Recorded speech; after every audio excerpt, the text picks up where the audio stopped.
नमस्कार साथियों, अपनी यूनिवर्सिटी के इस अपने प्लेटफॉर्म पे आप सभी का स्वागत है। कैसे हो आप सब लोग? ये थंबनेल देख के बहुत सारे स्टूडेंट हैं, उनकी दिल की धड़कनें हैं वो थम सी गई होंगी कि आरपीएससी क्या बड़ा बदलाव करने जा रही है।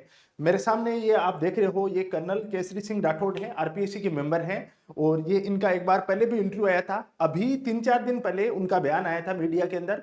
उस बयान के बारे में अपन देखेंगे। उस बयान के पीछे एक बहुत बड़ा निहितार्थ है। और आरपीएससी चूंकि वो संवैधानिक संस्था है, कॉन्स्टिट्यूशनल बॉडी है, जिसके ऊपर बहुत सारे स्टूडेंट हैं, उनका भविष्य टिका हुआ है। सीधी बात है कि आरपीएससी कोई भी डिसीजन लेती है तो बच्चों के भविष्य के साथ सीधा सीधा वो कोरिलेट है, वो चाहे पॉजिटिव में हो या नेगेटिव में हो। आरपीएससी अभी क्या रिफॉर्म करने जा रही है, किस तरीके के डिसीजन लेने जा रही है, उसके बारे में देखेंगे।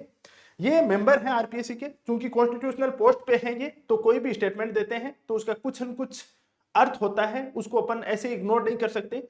वो इनका निजी विचार नहीं हो सकता, वो विचार एक संस्था के नाते उसका विचार होता है। वो जो इनका स्टेटमेंट है वो आरपीएससी का स्टेटमेंट होता है। कर्नल साहब हैं, उन्होंने एक बात बोली है कि अभी हम बहुत बड़े बदलाव करने जा रहे हैं आरपीएससी में, और जो कर भी रहे हैं रेगुलर। आप पीछे के पेपर्स हैं उसमें देख सकते हो। इन्होंने कहा है कि हमने जो पिछली भर्तियों के अंदर जो एक तरीके से कहें कि रटे रटाए ड्रे पे जो चीजें चल रही थी, उनसे इतर हम काफी सारे इनोवेशन लेके आ रहे हैं। और इनोवेशन लाते जो बात बताते बताते उन्होंने एक स्टेटमेंट और दे गए थे। उन्होंने बोले कि हम कोचिंग इंस्टीट्यूट है उनको बंद करवाने वाले हैं। 4-5 हजार करोड़ का यहाँ पे ये पूरा इंडस्ट्री चल रही है, और इस इंडस्ट्री के ऊपर हम बैन लगा देंगे। इसके बारे में देखेंगे उनका क्या स्टेटमेंट है। उन्होंने ये बोला कि अभी जो एक तो हम सबसे इंपॉर्टेंट एक बदलाव करने जा रहे हैं वो बहुत अच्छा बदलाव है। रियलिटी में ये है कि उन्होंने बोला कि जो भी सिलेबस दिया गया है उसके प्रोपोर्शन में हम क्वेश्चन पूछेंगे। प्रोपोर्शन की बात करें, जैसे आपका सिलेबस है जीके का, उसमें 5 यूनिट आती हैं, जैसे पॉलिटी आती है, इकोनॉमी आती है, ज्योग्राफी आती है और हिस्ट्री आती है। अब कई बार ऐसे देखने को मिलता है कि एग्जामिनर उसमें हिस्ट्री के बहुत ज्यादा क्वेश्चन दे देता है, ज्योग्राफी के कम दे देता है, कई बार ज्योग्राफी के ज्यादा दे देता है, इकोनॉमी के कम दे देता है। तो इससे बच्चों को नुकसान होता है। बच्चा तो उसको इक्वल टाइम देगा ना, उसको वो इक्वल प्रोपोर्शन में वो क्वेश्चन नहीं आ रहे। इन्होंने एक बहुत अच्छी बात बताई, बोले कि अब जो भी क्वेश्चन आएंगे, जितना भी जो होगा वो सिलेबस के प्रोपोर्शन में हम क्वेश्चन देंगे एग्जाम पेपर में। ये तो बहुत अच्छी बात है। दूसरा, इन्होंने एक बात बताई कि हम कुछ जो टेक्नोलॉजी से संबंधित, जो इनोवेशन से संबंधित है, वो क्वेश्चन देंगे। तो वो तो सिलेबस में होगा तो देंगे, नहीं तो नहीं देंगे वो। तीसरा, इन्होंने एक और बड़ी चीज उन्होंने कही है कि अब जो क्वेश्चन आएंगे वो करंट बेसिस पे स्पेशली ध्यान देना है। जिनके सिलेबस में पॉलिटी है, जिनके सिलेबस में इकोनॉमी है, जिनके सिलेबस में साइंस है, जिनके सिलेबस में करंट अफेयर है, वहां पे हाल ही में जो न्यूज में क्या चल रहा है वो चीज अभी साथ साथ में पढ़ना पड़ेगा। ऐसे नहीं चलने वाला है। ये बात बहुत अच्छी है कि आप जो गाइडें पढ़ रहे हो उन गाइडों को छोड़ना पड़ेगा। स्टूडेंट कहते हैं कि हमें एक मोटी सी गाइड बता दो और उस गाइड के आधार पर चलेंगे, प्लीज उनको छोड़ दो। आरपीएससी बदलाव कर रही है और ये बदलाव आपको हर पेपर में देखने को मिलेगा। एक तो ये बोल रहे हैं कि हम जो पेपर बनाएंगे वो टेक्स्ट बुकों से बनाएंगे। टेक्स्ट बुक मतलब बात करें तो अपन जो ऑथेंटिक बुक है वहां से।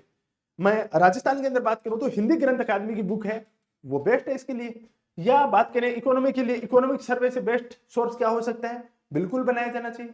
करंट अफेयर में सूझ से बेस्ट क्या हो सकता है, जो गवर्नमेंट की खुद की बुक निकालती है, पर डे की वो न्यूज डालती है उसकी। तो क्वेश्चन कहां से आएंगे वो अपन को सोर्स ढूंढना पड़ेगा, और वो सोर्स इन्होंने अपने मुंह से बता दिया।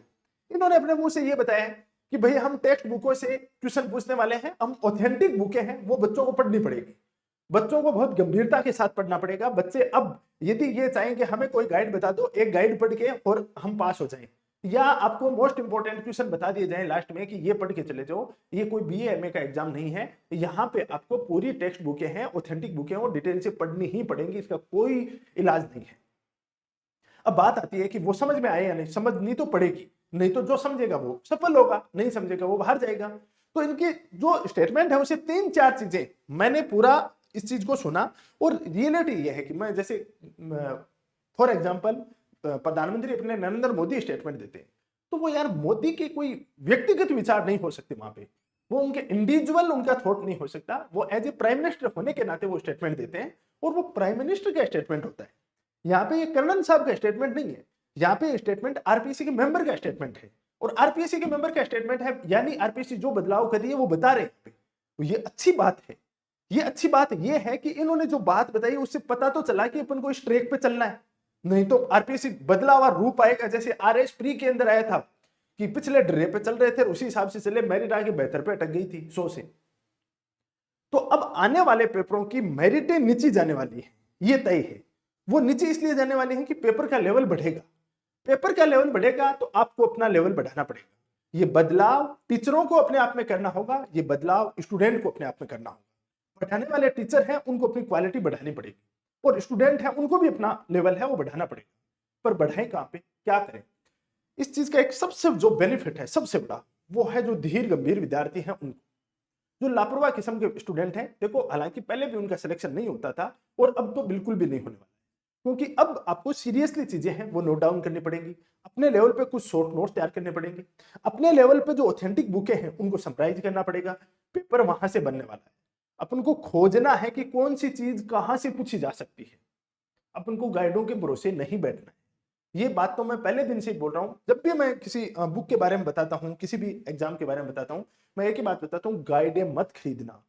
यदि जैसे किसी संस्था के बारे में पढ़ना है उसकी साइट पे जाओ। मैं पॉलिटी के बारे में बार बार बताता हूं, राजस्थान पॉलिटी पढ़नी है, आप विधानसभा की साइट पे जाओ, आप मुख्यमंत्री की साइट पे जाओ, आप गवर्नर की साइट पे जाओ, वहां जाके घंटा 2 घंटा बिताओ। वहां पे देखो पूरी एक एक चीज, पहला कौन बना था, सबसे लंबा कार्यकाल किसका है, सबसे छोटा कार्यकाल किसका है, किसको शपथ किसने दिलाई थी, कौन से आर्टिकल में क्या चीज मेंशन की हुई है, स्पेशल पूरी की पूरी वहां पे उसकी वेबसाइट पे दी हुई है। वहां जाओ, ओरिजिनल वेबसाइट है वहां पे। उससे आपको बहुत सारी, जैसे कोई भी बॉडी आरपीसी के बारे में जाओगे तो उस बॉडी के बारे में लिखा अबाउट अस, हमारे बारे में, वहां पे पूरी डिटेल से इंफॉर्मेशन दी हुई है। तो वो अबाउट अस में जाके पूरी पूरी इंफॉर्मेशन पढ़नी है अपन को।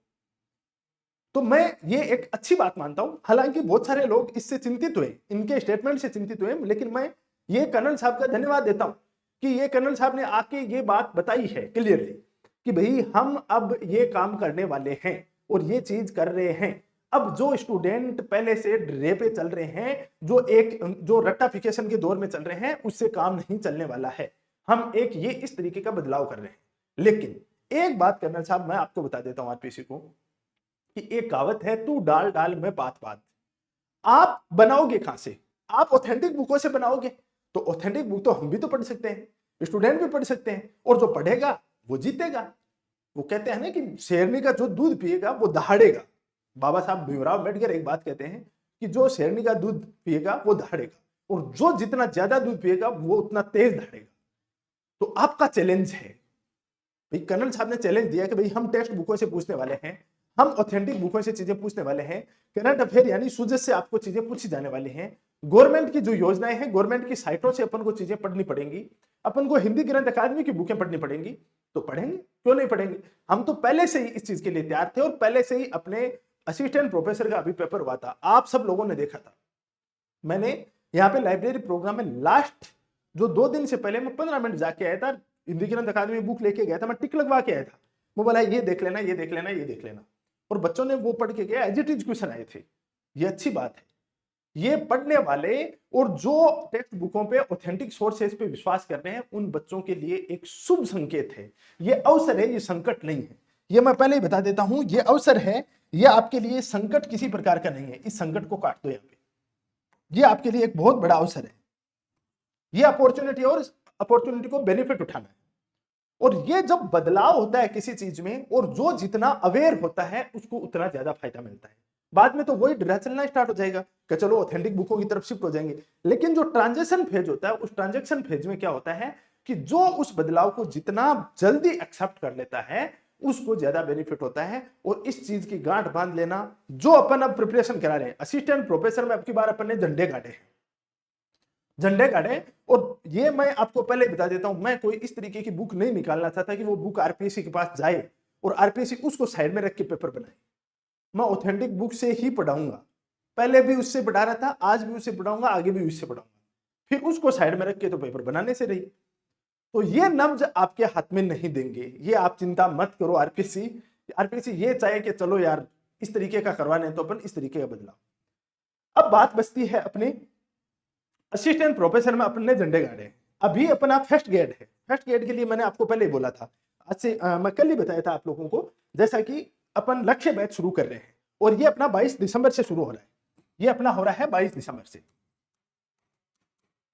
ये जो 22 दिसंबर से ये नया बैच प्रारंभ कर रहे हैं, इस नए बैच के अंदर पूरी की पूरी चीजें वो डालेंगे जो आपके जो चैलेंज दे रही है आरपीएससी, वो सब चीज करवाएंगे। यहाँ पे सब की सब ऑथेंटिक सोर्सों से, यहाँ हर एक चीज हिंदी ग्रंथ अकादमी, जो टेक्स्ट बुकें हैं वो, सुजस, जो साइट है इंपॉर्टेंट, वहां से चीजें आपको करवाई जाएंगी। यहाँ पे रटे रटाए ढर्रे के ऊपर ये चीज नहीं करवाने वाले हैं। और लक्ष्य बैच के विद्यार्थी तैयार हो जाना आरपीएससी को एक करारा जवाब देने के लिए। आरपीएससी जो बोल रही है उसी अप्रोच पर चलना है। तू डाल डाल मैं पात पात, आप चलिए डाल डाल, हम पात पात, पन्ने पन्ने पे चलने वाले हैं और वो बदलाव करेंगे। अब की बार मिलकर करेंगे। स्टूडेंट भी हैं, ये बदलाव चाहते हैं और स्टूडेंट भी मेहनत करना चाहते हैं और मैं उस मेहनत को करवाने के लिए तैयार हूं। आने वाले 6 महीने एक कठोर अनुशासन के साथ अपन बेहतर तैयारी करने वाले हैं। तैयार हो जाइएगा। अभी 22 तारीख से अपन ऑफलाइन भी शुरू कर रहे हैं, उसको ऑनलाइन भी शुरू कर रहे हैं। आरपीएससी देखना चाहे तो हम उनको बैच भी अवेलेबल करवा देंगे। फिर आप देख लेना कभी कोचिंग उस साइड में करके कैसे पेपर बना सकते हैं। हम कोचिंग के अप्रोच से कभी पढ़ाए नहीं और ना कभी पढ़ाएंगे। मैं सदैव पढ़ाता हूं, एक चीज मेरे दिमाग में रहती है, निश्चित है, मैं इस चीज को पढ़ूं तो मैं कैसे पढ़ूंगा, मैं इस ऑथेंटिक बुक को कैसे पढ़ूंगा, वैसे ही बच्चों को पढ़ाया है। और उसके रिजल्ट आपके सामने हैं। पिछली जो भी एग्जाम हो रही है, वो चाहे स्कूल व्याख्याता हो, चाहे असिस्टेंट प्रोफेसर हो या कोई अदर एग्जाम, हर एग्जाम में अपने हूबहू क्वेश्चन छपते हैं। क्योंकि मैं रटने वाली चीजें, मैं गाइडों वाली चीजें नहीं करवाता। मेरा सिंपल सा अप्रोच है, मैं हो चाहे मेरी टीम हो, मेरी टीम को एकदम स्ट्रिक्ट इंस्ट्रक्शन दिए हुए मेरे कि कोई भी चीज है वो ऑथेंटिक सोर्स के बगैर आपको नहीं करवानी है, वहां से ही करवानी है।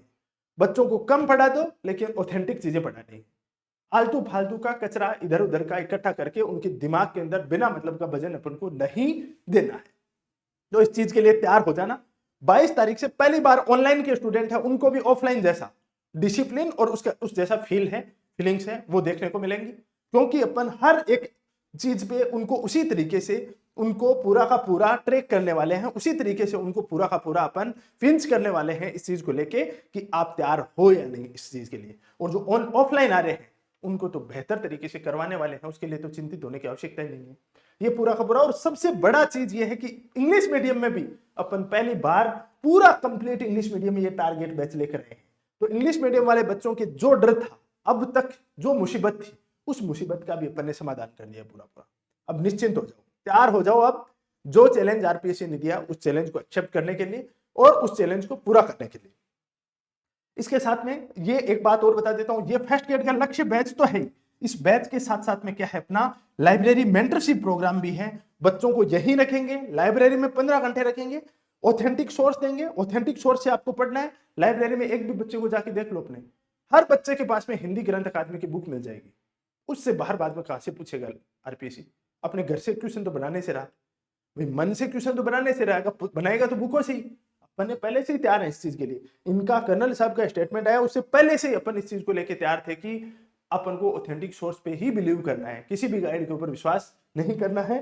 और ये अपनी आगाज टेस्ट सीरीज है, ये 28 दिसंबर से स्टार्ट हो रही है। 28 दिसंबर को सभी का पेपर निःशुल्क रहेगा। और इस आगाज टेस्ट सीरीज है, इसके माध्यम से अपन अपनी सफलता का परवाज रखेंगे। इसमें ये आगाज आपके जीवन के अंदर सफलता का आगाज होने वाला है। तैयार हो जाएगा इस टेस्ट सीरीज में।